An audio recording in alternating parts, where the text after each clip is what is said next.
Meu marido me trancou junto com minha mãe no porão escuro da nossa casa, planejando nos deixar morrer de fome. Eu estava em pânico total, chorando incontrolavelmente, quando minha mãe, Dona Carmen, de 72 anos, sussurrou algo que me fez gelar o sangue. Cala a boca, Sofia. Ele não tem ideia do que existe atrás destas paredes. 10 minutos depois, ela começou a tirar tijolos da parede, revelando um segredo que guardava havia 40 anos. Um segredo que transformaria meu marido de caçador em caça. Antes de seguir, certifique-se de já estar inscrito no canal e comente aqui embaixo de onde você está assistindo este vídeo. Adoramos saber até onde nossas histórias estão chegando. O som da porta de metal se fechando ecoou no porão como um tiro. Meu coração disparou quando ouvi a chave girar por fora, selando nosso destino. A escuridão nos engoliu instantaneamente. Uma escuridão tão densa que eu não conseguia ver a minha própria mão à frente do rosto. Rafael! Gritei, esmurrando a porta fria com meus punhos. Por favor, não faça isso. Pelo amor de Deus. Mas seus passos já subiam a escada de madeira, cada degrau rangendo como uma sentença de morte. Ele estava nos deixando ali. Ele estava mesmo fazendo isso. Meus joelhos cederam e eu desabei no chão úmido de concreto, sentindo o frio penetrar pela minha calça. As lágrimas começaram a rolar incontrolavelmente. Eu soluçava tão alto que mal conseguia respirar. O ar estava pesado com cheiro de mofo e terra molhada. Eu sentia como se as paredes estivessem se fechando ao meu redor. Eu me casei com Rafael há 2 anos. 2 anos que agora pareciam uma mentira cuidadosamente construída. Ele era atencioso, carinhoso, sempre me trazia flores sem motivo. Fazia minha mãe rir com suas piadas bobas. Ajudava a carregar as compras. O genro perfeito, o marido dos meus sonhos. Mentira, tudo mentira. Há 3 meses, minha mãe sofreu um pequeno AVC, acidente vascular cerebral. Nada grave, graças a Deus, mas o suficiente para deixá-la mais frágil. Foi então que Rafael começou a insistir para que ela viesse morar conosco. Ela precisa de cuidados, Sofia. Não podemos deixá-la sozinha naquela casa velha. Pensei que era tão nobre da parte dele, tão generoso. Idiota. Eu fui uma idiota. A casa onde morávamos era a herança da minha família. Meu avô, seu Antônio, a construiu nos anos 50. Um casarão imponente no bairro dos Jardins, em São Paulo. Valia uma fortuna. Mamãe sempre se recusou a vendê-la, mesmo depois que papai morreu há 15 anos. Dizia que aquela casa guardava lembranças, histórias, a essência da nossa família. Rafael sabia disso. Claro que sabia. Sofia, você precisa parar de chorar. A voz da minha mãe cortou meus soluços. Ela parecia calma. Calma demais para alguém que acabara de ser trancada em um porão escuro pelo próprio genro. Como você quer que eu pare? Gritei, minha voz ecoando pelas paredes invisíveis. Ele vai nos deixar morrer aqui. Você não entende? Ele planejou tudo. Ainda naquela tarde, antes de tudo desmoronar, eu tinha encontrado documentos na gaveta do escritório de Rafael. Documentos de transferência de propriedade. Meu nome estava lá, minha assinatura perfeitamente falsificada. Ele tinha um sócio, alguém chamado Gustavo, e os dois já tinham vendido a casa. Minha casa. 23 milhões de reais. Quando confrontei Rafael, ele nem tentou negar. O sorriso que eu sempre achei encantador se transformou em algo cruel, quase demoníaco. Você achou mesmo que eu me casaria com uma professora de escola pública medíocre por amor? Ele riu, e aquele som me cortou mais fundo do que qualquer faca. Essa casa vale uma fortuna, Sofia, e agora ela é minha. A casa está no nome da minha mãe, gritei de volta. Você não pode. Sua mãe vai assinar a transferência, ou vocês serão encontradas mortas em um trágico acidente doméstico. Vazamento de gás, talvez, tão comum em casas antigas. Foi então que ele nos empurrou escada abaixo. Mamãe quase caiu, mas consegui segurá-la a tempo. E agora estávamos aqui, presas neste buraco escuro e fedorento, esperando a morte. Sofia, a voz da minha mãe estava mais firme agora. Escute com atenção o que eu vou lhe dizer. Pare de desperdiçar energia em lágrimas e me preste atenção. Algo no tom dela me fez calar. Limpei o rosto com as costas da mão, tentando controlar minha respiração ofegante. Rafael não sabe nada sobre esta casa. Ela continuou, e pude ouvir o som dos seus passos se movendo na escuridão. Ele pensa que conhece, mas não tem a menor ideia. Do que você está falando? Perguntei confusa. Seu avô não era apenas um comerciante, Sofia. Ele tinha outros negócios. Negócios que exigiam precauções extremas. Ouvi um barulho estranho, como se ela estivesse apalpando a parede de tijolos. Seus dedos raspavam contra a superfície áspera, procurando algo. Depois que ele morreu, jurei nunca contar este segredo. Jurei levá-lo para o túmulo, mas agora, ela fez uma pausa. Agora eu não tenho opção.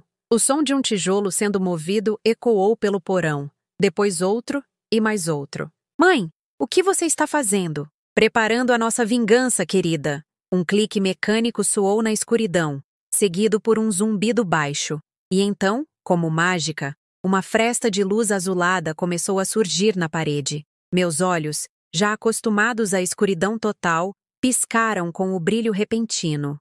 A parede estava se movendo. Não era possível. Eu estava ficando louca. O medo estava me fazendo alucinar. Mas não era alucinação. A parede de tijolos, que eu sempre acreditei ser sólida e permanente, estava recuando, deslizando para o lado com um suave sussurro de engrenagens bem lubrificadas. Atrás dela, revelava-se um corredor iluminado por LEDs embutidos. Fiquei paralisada, boquiaberta, incapaz de processar o que meus olhos estavam vendo. Minha mãe estava parada na entrada da passagem secreta, a postura ereta, sem o menor tremor nas mãos. Não parecia mais a senhora frágil de 72 anos que acabara de sofrer um AVC. Parecia poderosa no controle. Bem-vinda ao verdadeiro coração desta casa, Sofia, ela disse, estendendo a mão para mim. É hora de você saber quem é a sua família de verdade. E é hora de ensinar ao seu marido que ele escolheu a vítima errada. Com as pernas trêmulas, levantei-me do chão frio e caminhei em direção à luz. O corredor secreto era estreito, mas impecavelmente limpo. As paredes não eram de tijolo bruto como o porão, mas revestidas com painéis de madeira envernizada que refletiam a luz azulada dos LEDs. O ar ali era diferente, fresco, circulando através de um sistema de ventilação que eu podia ouvir zumbindo suavemente sobre nossas cabeças. Minha mãe caminhava à frente com passos firmes e seguros, como se tivesse percorrido aquele caminho milhares de vezes. Talvez tivesse. Para onde isto leva? Consegui perguntar, minha voz ainda trêmula. Para a sala de controle, ela respondeu sem olhar para trás. Seu avô a construiu nos anos 70, durante a época das tensões políticas. Ele tinha informações delicadas. Precisava de um lugar seguro. Que tipo de informação? Ela parou diante de uma porta de aço no fim do corredor. Colocou a palma da mão sobre um painel de vidro ao lado da porta. Uma luz vermelha varreu sua mão, lendo as linhas da palma, e então ficou verde. A porta se abriu com um silvo pneumático. Entre e veja por si mesma. O que vi me tirou o fôlego. A sala era do tamanho de um apartamento pequeno. As paredes estavam cobertas de monitores, alguns antigos, com aquelas telas convexas dos anos 80. Outros modernos e planos. Havia pelo menos 20 telas diferentes, cada uma mostrando um ângulo distinto da casa. Eu podia ver a sala de estar, a cozinha, os quartos, até o quintal, câmeras escondidas em todos os lugares. No centro da sala, havia uma grande mesa de trabalho feita de mogno escuro, coberta de equipamentos eletrônicos, teclados, painéis de controle com botões e alavancas, arquivos de aço enfileirados nas paredes, uma pequena geladeira em um canto, prateleiras com latas de comida, galões de água, um gerador silencioso zumbindo discretamente. Era um bunker, uma fortaleza escondida bem debaixo da casa onde cresci. Como? Comecei, mas as palavras morreram na minha garganta. Mamãe caminhou até a cadeira principal em frente aos monitores e sentou-se com a graça de uma rainha assumindo seu trono.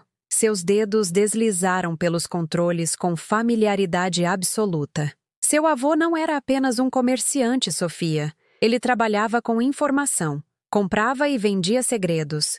Ele sabia coisas sobre gente poderosa, políticos, empresários, militares. Informações que poderiam destruir carreiras, acabar com fortunas, até derrubar governos. Ela apontou para os arquivos de aço. Está tudo ali. 40 anos de segredos. E esta sala é onde ele guardava tudo, onde monitorava suas fontes, onde se mantinha a salvo. Mas ele morreu há 15 anos, eu disse, tentando processar tudo aquilo. Você manteve isto funcionando todo esse tempo? Ela me olhou com um sorriso triste. Pensei que nunca precisaria usar. Depois que seu pai morreu, pensei em destruir tudo. Mas algo me disse para esperar, para manter o sistema ativo. E agora eu sei por quê. Mamãe girou a cadeira e apontou para o monitor central. A tela mostrava a sala de estar. Lá estava Rafael, sentado confortavelmente no sofá de couro, os pés sobre a mesinha de centro, uma garrafa de uísque caro ao lado. Mas ele não estava sozinho. Uma mulher de cabelo loiro e vestido vermelho justo entrou no quadro carregando 2 taças. Ela sentou no colo dele e os dois começaram a se beijar. Eu a conhecia. Fernanda, minha prima, filha da irmã da minha mãe. A traição me cortou fundo, mais do que o punhal que Rafael já tinha me enfiado pelas costas. Fernanda sempre foi invejosa, competitiva, mas eu nunca imaginei isso. Desde quando? Perguntei, a voz áspera. 6 meses, respondeu minha mãe, aumentando o volume. Agora podíamos ouvir a conversa deles através dos alto-falantes embutidos na sala de controle. A voz de Rafael ecoou pelo sistema de som. Amanhã de manhã eu ligo para o Gustavo. Ele já tem um comprador para a casa. 23 milhões, Fernanda. Imagine o que vamos fazer com essa grana. Fernanda riu. Aquela risada aguda e irritante que sempre me incomodou nas reuniões de família. E as 2 lá embaixo? Quanto tempo vão durar? 3, 4 dias no máximo, respondeu Rafael, com uma indiferença assustadora. Sem água, sem comida, no escuro. Eventualmente, vão fraquejar. E se não assinarem os papéis? Bom, acidentes acontecem. Você é terrível, disse Fernanda, mas estava sorrindo. E eu adoro isso em você. Tive que me segurar na mesa para não cair. Minhas pernas estavam bambas de novo, mas não de medo. De raiva. Uma raiva que ardia nas minhas veias como ácido. Aquele maldito canalha. Sussurrei. Mamãe desligou o som e se virou para mim. Seus olhos, que minutos atrás pareciam assustados, agora brilhavam com uma determinação gélida que eu nunca tinha visto antes. Sofia, eu preciso te ensinar algumas coisas sobre esta sala, sobre o que podemos fazer daqui. Ela começou a me mostrar os controles. Cada botão, cada alavanca, cada interruptor tinha uma função. Controle das luzes de toda a casa. Sistema de trancas magnéticas nas portas e janelas. Controle da temperatura do ar-condicionado. Sistema de som em todos os cômodos. Até o fornecimento de água e gás podia ser controlado dali. Seu avô projetou esta casa como uma fortaleza, ela explicou. De fora, ninguém entra sem permissão. Mas de dentro, nós controlamos tudo. Tudo? Sofia, ela apontou para um botão vermelho específico no painel. Este é o sistema de supressão de incêndio. Gás Halon. Extingue qualquer chama em segundos, mas também reduz o oxigênio. Perigoso se inalado por muito tempo. Outro botão. Este azul. Sistema de fechamento de emergência. Todas as portas e janelas se selam com grades de aço. Ninguém sai. Ninguém entra. Ela continuou me mostrando cada detalhe, cada recurso daquela sala incrível. Enquanto eu ouvia, sentia algo crescer dentro de mim. Não era mais medo, era poder. O poder de virar o jogo, de transformar os caçadores em caças. O que vamos fazer? Perguntei. Minha voz agora firme e controlada. Mamãe sorriu. Não era um sorriso gentil. Era o sorriso de alguém que estava prestes a dar uma lição dolorosa. Vamos brincar com eles, querida. Vamos fazer Rafael e a amante dele experimentarem o verdadeiro significado do terror. E quando eles estiverem completamente destruídos, quando não sobrar nada de sanidade, aí sim, chamamos a polícia. Ela pegou um headset e me entregou o outro. Primeiro, vamos deixá-lo saber que esta casa tem alma, e ela está muito, muito irritada. Mamãe pressionou um botão no painel de controle. No monitor, eu vi o grande lustre de cristal da sala de estar começar a piscar. Não era um piscar normal, mas um padrão deliberado, longo, curto, longo, curto, como código Morse. Rafael e Fernanda congelaram no sofá, olhando para cima. Que isso? Ouvi Rafael murmurar. Ele se levantou e caminhou até o interruptor na parede, desligando-o com força. Mas o lustre continuou piscando, completamente alheio ao seu comando. Mamãe tinha assumido o controle do sistema elétrico. Vi o rosto de Rafael mudar de irritação para confusão. Fernanda se encolheu no sofá, abraçando os joelhos. Rafael, isso é estranho, ela disse, a voz ligeiramente trêmula. Deve ser algum problema na fiação, ele respondeu, mas não parecia muito convencido. Mamãe agiu. A temperatura na sala de estar despencou. Vi Fernanda se arrepiar, esfregando os braços nus. Está ficando gelado, ela reclamou. Liga o aquecedor. Mas, quando Rafael tentou ajustar o termostato, nada aconteceu. A temperatura continuou a cair. No monitor, pude ver a respiração deles formando pequenas nuvens de vapor. Que diabos está acontecendo? Rafael murmurou, cada vez mais agitado. Foi quando mamãe apertou o botão do sistema de som. Ela tinha gravado a conversa que acabamos de ouvir, a confissão de Rafael sobre seus planos de nos matar. Agora, sua própria voz ecoava por toda a casa, vinda de alto-falantes escondidos no teto, nas paredes, em todos os lugares. 3, 4 dias no máximo.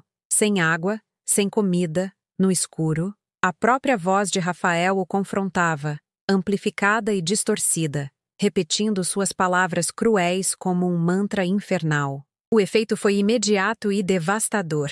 Rafael girou em círculos procurando a fonte do som. Seu rosto estava pálido, os olhos esbugalhados. Quem está fazendo isso? Gritou para o vazio. Sofia, é você? Onde diabos você está? A voz continuava a ecoar, implacável. Acidentes acontecem. Acidentes acontecem. Acidentes acontecem. Fernanda começou a chorar, tampando os ouvidos com as mãos. Faz parar! Ela gritou para Rafael. Faz parar agora! Mas Rafael não tinha controle sobre nada. Não mais. A casa tinha sido arrancada das suas mãos. Mamãe desligou a gravação, deixando cair um silêncio pesado sobre a sala de estar. No monitor, vi Rafael e Fernanda se encarando, aterrorizados. Isso é impossível, Rafael murmurou. Elas estão trancadas no porão.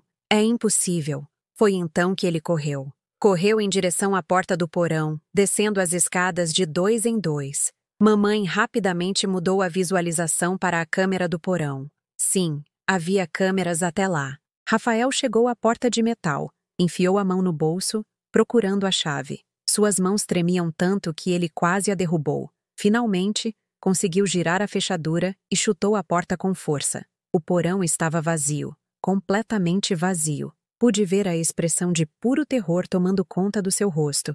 Rafael entrou hesitante, olhando para todos os lados, revistando cada canto escuro. Bateu nas paredes, procurou atrás das caixas velhas empilhadas. Nada. Nenhum sinal de que tivéssemos estado ali. A parede secreta tinha se fechado perfeitamente, parecendo sólida e intocada. Nem mesmo procurando especificamente, ele conseguiria encontrar a entrada. Onde? Onde elas estão? Gritou Rafael para o vazio. Sua voz ecoava no porão escuro, carregando um pânico crescente. Ele subiu correndo de volta para a sala de estar, onde Fernanda ainda estava encolhida no sofá, tremendo de frio e medo. Elas sumiram, ele disse ofegante. Não tem ninguém lá embaixo. Ninguém. Oh, como sumiram? Gritou Fernanda de volta. Você trancou a porta! Você tinha a chave! Eu sei que tranquei! Gritou Rafael, puxando os cabelos. Mas elas não estão mais lá! É como se tivessem atravessado a maldita parede! Ele começou a andar de um lado para o outro, cada vez mais agitado. Chutou a mesinha de centro, derrubando a garrafa de uísque, que se espatifou no chão de mármore. Socou a parede, deixando uma marca nos nós dos dedos. Na sala de controle, eu e minha mãe observávamos tudo com fria satisfação. Está vendo como ele está começando a desmoronar? Disse mamãe tranquilamente. O medo é uma arma poderosa, Sofia. Mais poderosa do que qualquer violência física. Ela estava certa. Eu podia ver Rafael se partindo na minha frente. O homem confiante e cruel que nos havia trancado no porão estava sendo substituído por uma criatura paranoica e aterrorizada. Mamãe checou o relógio na parede. Está quase na hora, ela disse enigmaticamente. Hora de quê? Ela apontou para outro monitor, este mostrando a fachada da casa. Um carro estava estacionando na rua. Um homem de terno saiu, carregando uma pasta de couro. Gustavo, disse mamãe. O sócio de Rafael, o falso comprador que iria adquirir nossa casa. Como você sabe sobre ele? Eu monitorei cada chamada telefônica que Rafael fez nos últimos 3 meses. Cada mensagem de texto, cada e-mail. Eu sei exatamente quem ele é e qual é o papel dele nesse esquema. Gustavo tocou a campainha. No monitor da sala de estar, vi Rafael se recompor rapidamente, limpando o rosto com as mãos. Ele estava tentando parecer normal, mas o tremor nas suas mãos o denunciava. Rafael abriu a porta e forçou um sorriso. Gustavo, entra, entra. Mas antes que Gustavo pudesse dar mais de 2 passos, mamãe agiu. Todas as luzes da casa se apagaram de repente. Escuridão total. Ouvi Gustavo gritar de susto. Rafael xingou alto. Depois as luzes voltaram, piscaram 3 vezes, apagaram novamente e quando acenderam pela 3ª vez, estavam todas vermelhas. Mamãe tinha mudado a configuração do sistema de iluminação LED para o modo de emergência. A casa inteira brilhava com uma luz vermelho-sangue, como um cenário de filme de terror. Que porcaria de casa mal-assombrada é essa? Gritou Gustavo, já recuando em direção à porta. Rafael tentou segurá-lo pelo braço. Oh, espera, é só um problema elétrico. Não, mas mamãe não tinha terminado. Ela ativou o sistema de som novamente, mas desta vez não era uma gravação. Era ela mesma falando pelo microfone. Sua voz eletronicamente distorcida para soar grave e sobrenatural. Rafael, a voz ecoou pela casa, vinda de todos os lugares ao mesmo tempo. Você achou mesmo que poderia nos matar e sair impune? Gustavo arregalou os olhos e arrancou o braço do aperto de Rafael. Que é isso, cara? Quem você matou? Ninguém!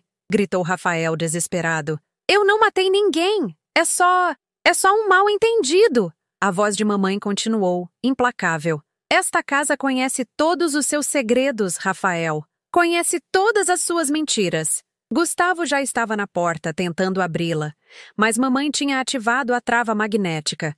A porta não se movia nem 1 milímetro. A porta não abre! Gritou Gustavo, socando o vidro. Me tira daqui! Rafael correu para ajudá-lo, puxando a maçaneta com todas as suas forças. Inútil. As trancas magnéticas aguentavam até 1 tonelada de pressão. Foi então que mamãe ativou o toque final, o sistema de aspersores do jardim que ela havia modificado para funcionar também dentro da casa. Água começou a jorrar do teto em todos os cômodos. Gustavo e Rafael ficaram encharcados em segundos. Fernanda gritou, correndo para o 2º andar, mas lá também estava chovendo. Não havia escapatória. Vocês vão pagar pelo que fizeram, prometeu a voz distorcida de mamãe. Vão pagar caro. Na sala de controle, desligamos os microfones e olhamos para os monitores. Rafael, Gustavo e Fernanda estavam ensopados, tremendo de frio, aterrorizados, tentando encontrar uma saída inexistente. E nós estávamos apenas começando. Mamãe desligou os aspersores depois de 5 minutos. Tempo suficiente para deixar os 3 lá em cima completamente molhados e aterrorizados, mas não o suficiente para causar danos reais à estrutura da casa. Através dos monitores, observei Gustavo finalmente conseguir destravar a porta da frente. Mamãe tinha liberado as trancas remotamente. Ele saiu correndo como se o demônio o perseguisse, sem sequer se importar em pegar a pasta que tinha deixado cair no chão encharcado. Rafael gritou por ele, mas Gustavo já estava no carro, acelerando rua abaixo. O som dos pneus cantando foi audível até pelos microfones da sala de estar. Sobraram Rafael e Fernanda. Ela estava sentada no meio da escada, abraçada aos joelhos, soluçando incontrolavelmente, o vestido vermelho grudado no corpo, a maquiagem escorrendo pelo rosto. Rafael andava de um lado para o outro na sala, o cabelo molhado grudado na testa, bufando como um touro. Isso não pode estar acontecendo, ele murmurava repetidamente. Não pode estar acontecendo. Mamãe se recostou na cadeira, observando-os com expressão neutra. Ela pegou uma garrafa de água de uma das prateleiras e me ofereceu. Beba, disse. A noite vai ser longa. Aceitei a água, mas meus olhos não se desviaram dos monitores. Parte de mim, a parte assustada e traumatizada que ainda estava processando tudo, sentiu uma pontada de pena ao ver Fernanda chorar daquele jeito. Mas então me lembrei dela sentada no colo de Rafael, rindo dos planos de nos matar. A pena se evaporou. O que vamos fazer agora? Perguntei. Agora, vamos subir a pressão, respondeu mamãe, seus dedos já dançando sobre os controles. Rafael ainda está tentando racionalizar. Ainda acha que pode entender o que está acontecendo. Precisamos quebrar essa ilusão. Ela apontou para um dos monitores menores que mostrava o quarto principal. Nosso quarto. o quarto que eu dividia com Rafael. Vê aquele quadro na parede, em cima da cama? Era uma pintura que eu tinha comprado em uma feira de artesanato 2 anos atrás. Uma paisagem marítima simples, nada demais. Atrás dele tem uma câmera e um alto-falante direcional, explicou mamãe. Seu avô instalou dispositivos de vigilância em todos os cômodos.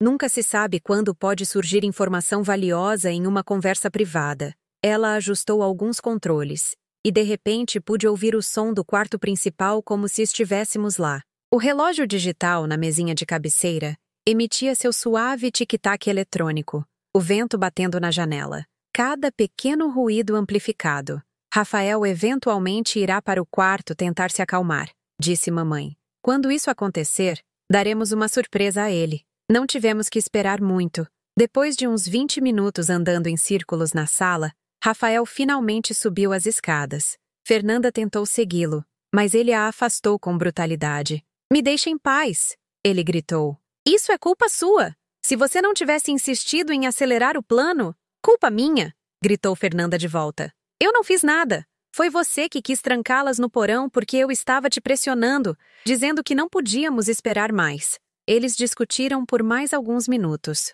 culpando-se mutuamente, até que Rafael subiu, batendo os pés, e fechou a porta do quarto na cara de Fernanda. No monitor, eu o vi entrar no quarto escuro e acender a luz. Ele parou no meio do cômodo, olhando em volta como se esperasse que as paredes fossem atacar. Quando nada aconteceu, ele relaxou um pouco, caminhou até a cômoda e pegou roupas secas. Começou a se trocar, tirando a camisa molhada. Foi quando mamãe ativou o alto-falante direcional e sussurrou pelo microfone. Rafael! A voz dela era baixa, quase inaudível, vindo diretamente de trás dele. Rafael congelou, a camisa na metade da cabeça. Quem? Quem está aí? Rafael, repetiu mamãe, um pouco mais alto. Ele girou bruscamente, procurando a origem da voz. Seus olhos varreram o quarto vazio. Sofia, é você? Onde você está escondida? Mamãe não respondeu. Deixou o silêncio se estender, pesado e opressor. Rafael estava visivelmente tremendo agora. E não era só por causa da roupa molhada. Ele terminou de se trocar rapidamente e se sentou na beirada da cama, a cabeça entre as mãos. Vi seus ombros tremerem. O canalha estava chorando. Por favor, ele sussurrou para o quarto vazio. Por favor, eu sinto muito. Eu não queria fazer aquilo. Eu não... Mamãe apertou o botão de reprodução. A voz do próprio Rafael começou a ecoar pelo quarto. Aquela conversa gravada com Fernanda. 3, 4 dias no máximo. Sem água, sem comida, no escuro. Não! Gritou Rafael pulando da cama. Para com isso. Para! Mas a gravação continuou, implacável, repetindo seus próprios planos cruéis de volta para ele.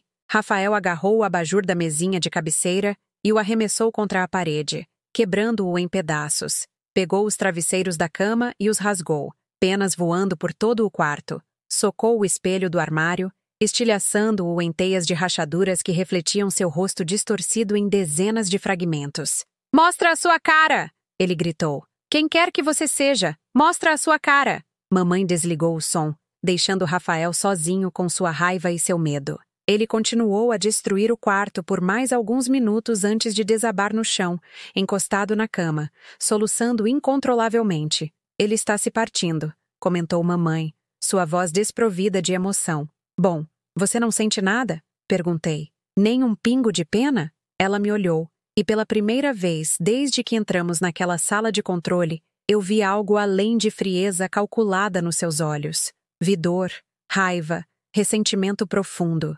Este homem planejou nos matar, Sofia. Nos matar de fome no escuro como animais. E você quer que eu sinta pena? Ela estava certa. Claro que estava. Além disso, continuou mamãe, ainda não terminamos. Ainda precisamos recuperar evidências concretas. A confissão gravada é boa, mas precisamos de mais. Ela apontou para outro monitor que mostrava o escritório de Rafael no primeiro andar.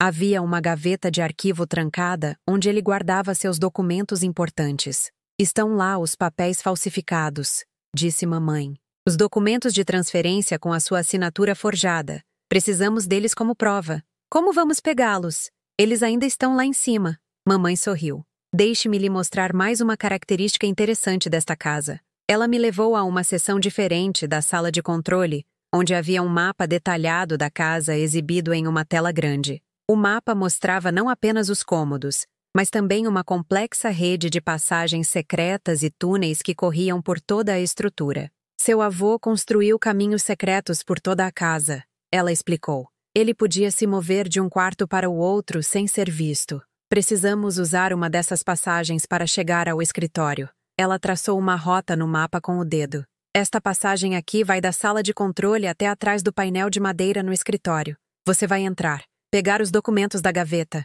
Ela me entregou uma pequena chave. 10 minutos, no máximo. Meu coração disparou. E se Rafael ou Fernanda me virem? Não vão, garantiu mamãe. Eu vou me certificar de que eles estejam ocupados.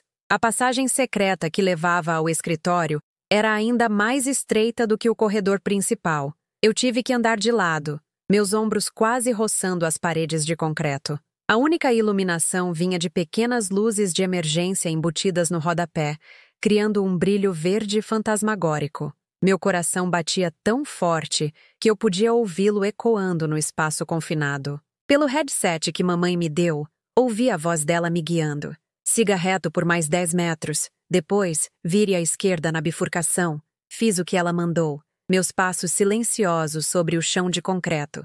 A sensação de estar dentro das paredes da minha própria casa era surreal e claustrofóbica. Sofia. A voz de mamãe soou no headset. Rafael acabou de sair do quarto. Está descendo para a sala. Você tem uma janela de oportunidade. Acelerei o passo, seguindo suas instruções até chegar a um painel de madeira. Do outro lado estava o escritório. Encontrei a alavanca oculta que mamãe havia descrito e puxei. O painel deslizou silenciosamente para o lado. Espiei pela abertura. O escritório estava escuro e vazio. A luz da lua entrava pela janela, criando sombras longas que dançavam pelo chão. Entrei rapidamente, meus pés descalços, sem fazer nenhum som no tapete persa. Fui direto para a escrivaninha de Rafael, onde a gaveta trancada guardava seus segredos. A chave que mamãe me deu girou suavemente na fechadura. Abri a gaveta e lá estavam eles. Uma pilha de documentos. Peguei todos, sem tempo para examinar, e enfiei em uma pasta que eu tinha trazido. Foi quando ouvi passos no corredor. Eu congelei, meu sangue virando gelo nas veias. Sofia, sussurrou mamãe, urgentemente no headset. Rafael está voltando para o escritório. Saia! Mas eu estava longe demais do painel secreto. Se eu tentasse atravessar o quarto agora, ele me veria com certeza. A maçaneta da porta começou a girar. Sem pensar, mergulhei para trás do grande sofá de couro no canto do escritório, apertando-me no espaço estreito entre o móvel e a parede. A pasta com os documentos estava apertada contra meu peito, meu coração batendo tão violentamente que eu tinha certeza de que Rafael ouviria. A porta se abriu. Rafael entrou e acendeu a luz. Pela pequena fresta entre o sofá e a parede, vi suas pernas passarem. Ele caminhou direto para a escrivaninha. Maldição! Ouvi-o xingar. A gaveta estava aberta. A gaveta que deveria estar trancada. Rafael começou a revirar os outros compartimentos da mesa, procurando freneticamente. Suas mãos tremiam, jogando canetas e papéis no chão. Onde estão? Onde estão os documentos? Ele socou a mesa com tanta força que fez o monitor do computador balançar. Fernanda! Gritou. Fernanda, vem cá! Ouvi passos correndo no andar de cima, depois descendo as escadas. Fernanda apareceu na porta do escritório, o rosto inchado de tanto chorar. O que foi agora? Os documentos sumiram, disse Rafael, sua voz subindo uma oitava. A gaveta estava trancada. Eu tenho certeza absoluta. E agora está aberta e os documentos sumiram. Como sumiram? Você deve ter deixado aberta. Eu não deixei, gritou Rafael. Alguém pegou? Alguém está aqui nesta casa, movendo as coisas, ouvindo, observando. Ele girou pelo escritório, seus olhos percorrendo cada canto. Por um momento terrível, pensei que ele olharia atrás do sofá. Meu corpo ficou completamente rígido, preparada para correr, mas Fernanda o agarrou pelo braço. Para! Você está enlouquecendo! Não tem ninguém aqui! Então, explica! Gritou Rafael, apontando para a gaveta. Explica como uma gaveta trancada se abre sozinha. Explica as luzes piscando, a água caindo do teto, as vozes. Eu não sei, gritou Fernanda de volta. Mas ficar aqui só vai te deixar mais louco. Vamos embora dessa casa. Que se dane a casa. Rafael estava histérico. Não podemos ir embora sem os documentos. Sem eles, não temos como provar que a casa é nossa. Que se dane a casa. Fernanda estava histérica. Eu quero sair daqui. Esta casa está viva. Ou alguma coisa assim. Está nos observando. Rafael, você consegue sentir? E ela estava certa. A casa estava observando. Cada movimento deles, cada palavra, cada respiração estava sendo capturada pelas câmeras e microfones ocultos do meu avô. Rafael parecia prestes a discutir, mas então seu celular tocou. Ele tirou do bolso e olhou para a tela. É o Gustavo, ele disse atendendo. Alô, Gustavo. Escuta, eu posso explicar, mas sua expressão mudou rapidamente. Ele ficou pálido. Seus olhos se arregalaram. O quê? Não, espera. Gustavo. Gustavo. Ele olhou para o telefone. A chamada tinha sido encerrada. Ele ligou para a polícia, disse Rafael, a voz um sussurro rouco. Disse que eu estava envolvido em algum tipo de esquema de fraude, que a polícia já está a caminho. O silêncio que se seguiu foi absoluto. Pelo headset, ouvi mamãe rir baixinho. Eu não chamei a polícia, ela sussurrou para mim. Mas foi uma boa jogada. Gustavo está tão apavorado que está fazendo nosso trabalho por nós. Fernanda se afastou de Rafael como se ele estivesse contaminado. Polícia! Polícia! Sua voz era um guincho agudo. Você disse que isso era legal. Você disse que era só uma transferência de propriedade. Era! É! Tentou se explicar Rafael. Gustavo está mentindo. Ele está... Eu vou embora, interrompeu Fernanda. Agora, antes que a polícia chegue. Ela saiu correndo do escritório. Rafael a seguiu, implorando para que esperasse, que escutasse, que entendesse. Assim que os passos deles se distanciaram, mamãe falou pelo headset. Agora, Sofia, volte para a passagem. Saí de trás do sofá com as pernas dormentes e corri para o painel secreto. Deslizei de volta para a passagem e puxei a alavanca, selando o painel atrás de mim. Recostei-me na parede fria de concreto, tentando recuperar o fôlego. Meu corpo inteiro tremia com a adrenalina. Bem feito. A voz de mamãe ressoou no headset. Agora volte. Temos trabalho a fazer. Percorri a passagem de volta, meus pensamentos acelerados. Gustavo realmente tinha ligado para a polícia? Ou era só pânico dele? De qualquer forma, o plano estava desmoronando. Rafael estava perdendo o controle. E nós tínhamos os documentos que provariam sua fraude. Quando voltei para a sala de controle, mamãe estava ao telefone. Ela desligou e me viu. Acabei de ligar para a polícia de verdade, ela disse tranquilamente. Reportei um arrombamento e tentativa de homicídio. Eles estarão aqui em 15 minutos. E Rafael e Fernanda?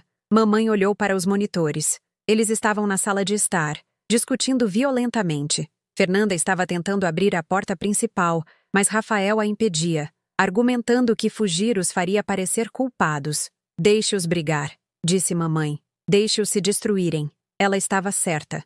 Mal precisávamos fazer mais nada. Rafael e Fernanda estavam fazendo todo o trabalho sujo, sozinhos. Os 15 minutos seguintes foram os mais tensos da minha vida. Mamãe e eu nos sentamos em frente aos monitores, assistindo a Rafael e Fernanda desmoronarem. A discussão entre eles escalou para violência física. Fernanda tentou empurrar Rafael para fora do caminho da porta. Ele a segurou pelos pulsos. Ela o arranhou no rosto, deixando 3 marcas vermelhas na bochecha dele. Você arruinou minha vida? Ela gritou. Eu te odeio. Eu arruinei sua vida? Gritou Rafael de volta. Você é tão culpada quanto eu. Você estava lá, planejando tudo, porque você me convenceu. Disse que seria fácil. Disse que ninguém descobriria. Eles se separaram, ofegantes, encarando um ao outro com ódio puro. Foi quando as sirenes começaram a ecoar na rua.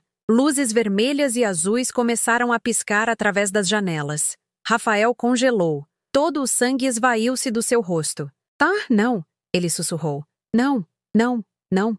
Fernanda correu para a janela e olhou para fora. São 3 viaturas, ela gritou. 3 viaturas. Rafael se virou para ela, lágrimas escorrendo pelo rosto. O que a gente faz? O que a gente faz? Mas Fernanda não estava ouvindo. Estava olhando ao redor da sala como se procurasse um lugar para se esconder. Seus olhos pousaram na porta do porão. sem dizer uma palavra, correu para ela. Aonde você vai? Gritou Fernanda. Abra o porão! Ele gritou de volta. Tem que ter um lugar lá embaixo. Uma saída. Alguma coisa. Ele desapareceu pela porta do porão, descendo as escadas freneticamente. Mamãe mudou a visualização para a câmera do porão. Vimos Rafael chegar ao fundo, fuçando em cada canto escuro, procurando a parede secreta que ele sabia que existia, mas que não conseguia encontrar. Suas mãos batiam nas paredes de tijolo, procurando um painel solto, um botão escondido, qualquer coisa. Eu sei que vocês estão aí! Ele gritou para as paredes. Eu sei que tem alguma coisa aqui! Bateram na porta principal. Uma voz autoritária gritou. Polícia! Abram a porta! Fernanda estava paralisada na sala de estar, incapaz de se mover. As lágrimas continuavam a cair, mas ela não fazia mais nenhum som. É a hora, disse mamãe. Tranquilamente, ela apertou o botão que destravava todas as portas da casa. A porta principal se abriu com um clique audível. 3 policiais entraram, armas em punho, esquadrinhando o ambiente. Mãos para cima! Ordenou o policial da frente. Fernanda levantou as mãos, tremendo, soluçando incontrolavelmente. Eu não fiz nada. Foi tudo ele. Foi Rafael. Onde está Rafael? Perguntou o policial. Antes que Fernanda pudesse responder, mamãe apertou o botão do microfone e falou. Sua voz ressoou pela casa. Ele está no porão, procurando uma saída que não existe. Os policiais se entreolharam, confusos sobre de onde a voz tinha vindo, mas seguiram as instruções, descendo para o porão com as armas apontadas. Polícia! Mãos para cima! No monitor, vi Rafael girar bruscamente. Ele estava com as mãos sujas de poeira e sangue de tanto socar as paredes. Seu rosto era uma máscara de puro desespero. Vocês não entendem, ele gritou. Elas estão aqui, em algum lugar, atrás das paredes. Senhor, coloque as mãos atrás da cabeça e ajoelhe-se, ordenou o policial. Não precisam procurar, tem uma passagem secreta. Eu juro, elas sumiram, e tem que ter uma passagem. Senhor, esta é a sua última advertência. Rafael não obedeceu. Em vez disso, correu para a parede oposta e começou a esmurrar os tijolos com os punhos nus, gritando como um louco. Tem que ter alguma coisa aqui. Os policiais não tiveram opção. 2 deles avançaram, agarrando Rafael pelos braços e forçando-o ao chão. Ele lutou, gritando incoerentemente sobre paredes que se moviam e vozes que saíam do nada. Eles o algemaram enquanto ele continuava a se debater. Paredes! As paredes comem gente! Ela está nas paredes! A casa está viva! Mamãe desligou o áudio e se virou para mim. Você está pronta? Assenti. Embora minha garganta estivesse apertada demais para falar. Ela me levou a outro trecho de passagem secreta, este que levava aos fundos da casa. Saímos por uma porta escondida atrás da jardineira, caminhando rapidamente para a frente da casa, onde as viaturas estavam estacionadas. Uma policial nos viu nos aproximando e correu ao nosso encontro. Vocês estão bem? São a proprietária e a filha? Mamãe assumiu seu papel perfeitamente, transformando-se instantaneamente de estrategista fria em senhora mais velha traumatizada. Ah, oficial! Graças a Deus que vocês chegaram, ela disse, a voz tremendo convincentemente. Meu genro nos trancou no porão. Ia nos deixar morrer lá. Onde vocês estavam? Como conseguiram sair? Havia uma janela velha nos fundos do porão. Menti, mantendo minha voz controlada. Conseguimos quebrá-la e rastejar para fora. Ficamos escondidas no jardim, com medo que ele nos encontrasse. A policial nos envolveu em cobertores térmicos, guiando-nos para dentro de uma ambulância que tinha acabado de chegar. Sentei-me no para-choque traseiro, observando Rafael ser arrastado da casa. Ele continuava gritando sobre paredes e passagens secretas, soando completamente fora de si. Fernanda foi levada em outra viatura, chorando que era inocente, que não sabia de nada. Um delegado se aproximou de nós com um tablet na mão. Senhora, a senhora tem alguma prova do que aconteceu aqui esta noite? Mamãe olhou para mim. Eu tirei o celular do bolso. O mesmo celular que eu tinha trazido da sala de controle com todas as gravações de áudio salvas. Eu tenho isto, eu disse, entregando o telefone. Gravações da conversa deles, planejando nos matar. E também temos documentos de fraude. Entreguei a pasta com os papéis falsificados. O delegado abriu a pasta. Seus olhos se arregalaram ao ver o conteúdo. Isso é... Isso é prova sólida, ele murmurou. Vou precisar que as senhoras compareçam à delegacia amanhã para prestar depoimento formal. Claro, concordou mamãe. Faremos o que for preciso.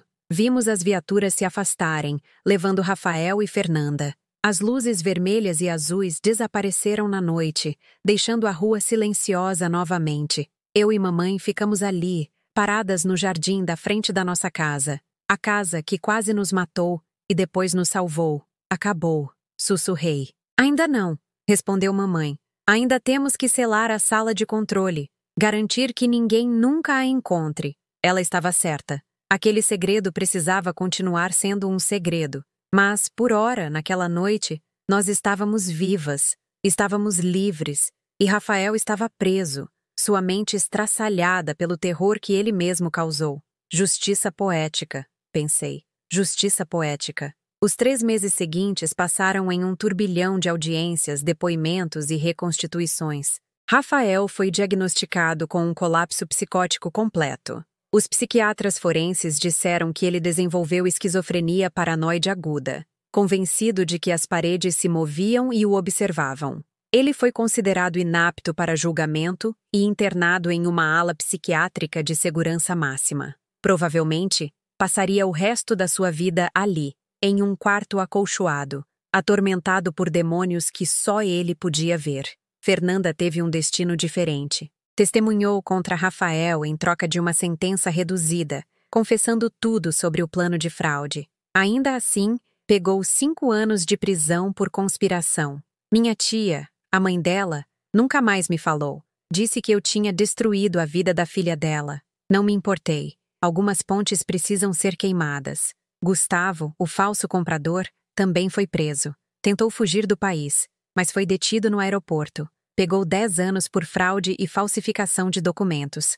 A casa era oficialmente nossa, de novo. Todos os documentos falsificados foram anulados. A propriedade permaneceu registrada no nome da minha mãe, com o meu nome como herdeira legal. Mas a casa nunca mais seria a mesma para mim. Cada corredor, cada quarto, cada parede, escondia segredos que eu estava apenas começando a entender. Mamãe e eu passamos semanas explorando as passagens secretas, catalogando cada câmera escondida, cada microfone, cada mecanismo inteligente que meu avô havia instalado. A extensão da rede de vigilância era impressionante e assustadora. "Por que você nunca me contou?" perguntei a ela uma tarde, enquanto estávamos na sala de controle, revendo os arquivos antigos. Mamãe suspirou, fechando a gaveta de metal que estava examinando. "Porque seu pai me fez prometer. Quando ele estava morrendo, disse que aquela tecnologia era perigosa demais, que poderia corromper qualquer um que a possuísse. Me fez jurar que eu destruiria tudo depois que ele se fosse. Mas você não destruiu?" "Não", ela admitiu. "Algo me disse para manter. Uma intuição, talvez. Ou talvez apenas paranoia. Seu avô sempre dizia que os inimigos nunca somem. Eles só ficam latentes." Ela me olhou com uma expressão que eu não conseguia decifrar completamente. Ele estava certo. Rafael era um inimigo que eu nem sabia que tínhamos. E esta sala salvou nossas vidas. Olhei ao redor do bunker subterrâneo. Os monitores ainda funcionavam perfeitamente, mostrando cada ângulo da casa. O gerador zumbiva suavemente. Tudo estava preservado, mantido, pronto para ser usado. "O que vamos fazer com isto agora?" perguntei. "Vamos destruir como papai queria." Mamãe ficou em silêncio por um longo momento. "Não", ela respondeu finalmente. "Vamos manter, mas vamos esconder melhor. Vamos garantir que ninguém, além de nós duas, saiba que existe." Nos meses seguintes, fizemos exatamente isso. Contratamos uma empresa de reformas de confiança, sem revelar a existência da sala de controle, é claro. Reformamos o porão, selando melhor a entrada secreta. Instalamos uma parede falsa adicional, tornando a passagem quase impossível de encontrar, mesmo que alguém procurasse especificamente. A sala de controle foi modernizada. Substituímos os monitores antigos por telas LED de alta definição. Atualizamos o sistema de computadores. Adicionamos backups de energia solar. Instalamos um sistema de filtragem de ar ainda mais sofisticado. Transformamos o bunker de um relicário dos anos 70 em uma fortaleza tecnológica do século XXI. E então, descobrimos o segundo segredo. Eu estava catalogando os arquivos antigos do meu avô quando encontrei um envelope selado no fundo de uma gaveta. O papel estava amarelado pela idade, o selo de cera ainda intacto. Meu nome estava escrito na frente com a caligrafia elegante do meu avô, seu Antônio. Mãe, chamei. Olha isso. Ela se aproximou. Seus olhos se arregalaram ao ver o envelope. Ele te deixou isso, ela sussurrou. Ele sabia que um dia você encontraria esta sala. Com as mãos trêmulas, quebrei o selo e abri o envelope. Dentro, havia uma carta manuscrita e uma pequena chave de metal. A carta dizia: Minha querida Sofia, se você está lendo isto, significa que os segredos da nossa família finalmente foram revelados a você. Significa que você enfrentou um inimigo e venceu. Estou orgulhoso. Esta casa guarda mais do que aparenta. A sala de controle é apenas uma camada. Há outro nível, mais fundo, onde guardei o verdadeiro legado da família. A chave abrirá a porta. Sua mãe sabe onde. Use este conhecimento com sabedoria. Use-o para proteger, nunca para atacar. Com amor eterno, seu avô. Olhei para a mamãe, que tinha lágrimas nos olhos. Ele sabia, ela disse suavemente. Sempre soube que um dia você precisaria. Precisar de quê? Que outro nível? Mamãe me levou a uma seção da sala de controle que eu havia ignorado. Parecia ser apenas um armário de suprimentos, mas quando ela pressionou um painel específico, ouviu-se um clique. O armário inteiro deslizou para o lado, revelando uma escada caracol de metal, descendo para a escuridão. Aqui, ela disse, acendendo uma lanterna e me entregando. É aqui que os verdadeiros segredos estão guardados. Descemos a escada caracol, cada passo ecoando no espaço confinado. Depois do que pareceram centenas de degraus, chegamos a outra porta de aço. A chave do envelope se encaixou perfeitamente. A porta se abriu. O que vi me deixou sem palavras. Era uma sala imensa, muito maior do que a sala de controle de cima. As paredes estavam revestidas de estantes que iam do chão ao teto, e cada estante estava repleta de arquivos, milhares deles. No centro da sala, havia uma mesa de madeira maciça com um computador. Não um modelo antigo, mas uma máquina de última geração, claramente atualizada regularmente. Seu avô não era apenas um homem de negócios, explicou mamãe, sua voz ecoando no vasto espaço. Ele era um corretor de informação, comprava e vendia segredos. Ele sabia coisas sobre gente poderosa que podiam destruir impérios. Ela apontou para os arquivos. Está tudo aqui. Décadas de informação, provas de corrupção, fraudes, crimes. Seu avô usava isto para proteção. Ninguém o tocava porque todos sabiam que se algo acontecesse com ele, esses segredos seriam liberados. E agora? Perguntei. Minha voz um sussurro. Agora que ele se foi? Agora. A proteção passa para você, disse mamãe. Você é a guardiã, Sofia. Você decide o que fazer com este poder. Caminhei lentamente pela sala, meus dedos roçando as lombadas dos arquivos. Cada um continha potencialmente a ruína de alguém. O peso desta responsabilidade era avassalador. E se eu não quiser isto? Perguntei. E se eu só quiser uma vida normal? Mamãe riu, mas era uma risada triste. Normal, querida? Depois do que passamos, você acha mesmo que existe volta para o normal? Ela estava certa. Claro que estava. Rafael tinha me tirado qualquer ilusão de normalidade. Ele tinha me mostrado que o mundo era cruel, que as pessoas eram perigosas, que confiar era um risco mortal. Mas esta sala me dava poder. Poder para me proteger, poder para proteger as pessoas que eu amava. Está bem, eu disse finalmente. Eu vou aprender. Eu vou me tornar a guardiã. Mamãe sorriu, orgulhosa. Seu avô escolheu bem. 6 meses depois da noite em que quase morri no porão da minha própria casa, minha vida tinha se transformado completamente. Eu não era mais a professora ingênua que acreditava em contos de fadas e finais felizes. Eu era outra pessoa, mais forte, mais sábia e infinitamente mais perigosa. Passei meses estudando os arquivos do meu avô, aprendendo os sistemas que ele tinha criado, entendendo a rede de informação que havia construído. Mamãe me ensinou tudo o que sabia, transmitindo décadas de conhecimento em sessões intensivas na sala secreta. Aprendi a hackear sistemas, a interceptar comunicações, a encontrar informações que as pessoas tentavam desesperadamente esconder. Aprendi a arte da vigilância, da infiltração, da manipulação. Mas, mais importante, Aprendi quando usar esse poder e quando não usar. Meu avô tinha uma regra: nunca atacar primeiro, sempre esperar, observar e só agir quando se sentir ameaçado. Essa regra salvou minha vida, porque há 3 semanas eu descobri algo perturbador. Um dos arquivos do meu avô continha informações sobre um empresário local chamado Marcelo Tabares. Ele estava envolvido em lavagem de dinheiro e tinha conexões com o crime organizado. O que me chamou a atenção foi uma anotação recente, muito recente para ter sido feita pelo meu avô. Era da minha mãe. Ela tinha atualizado o arquivo com uma informação nova. Marcelo Tabares havia comprado a propriedade ao lado da nossa e estava fazendo perguntas. Perguntas sobre a história da casa, sobre meu avô, sobre o que poderia estar escondido nas paredes. Ele sabia, não tudo, mas sabia o suficiente para ser perigoso. Confrontei mamãe sobre isso. Por que você não me contou? Ela estava sentada na sala de controle, observando os monitores, como sempre fazia. Seus olhos nunca se afastavam das telas por muito tempo. Porque eu ainda não tinha certeza, ela admitiu. Mas agora tenho.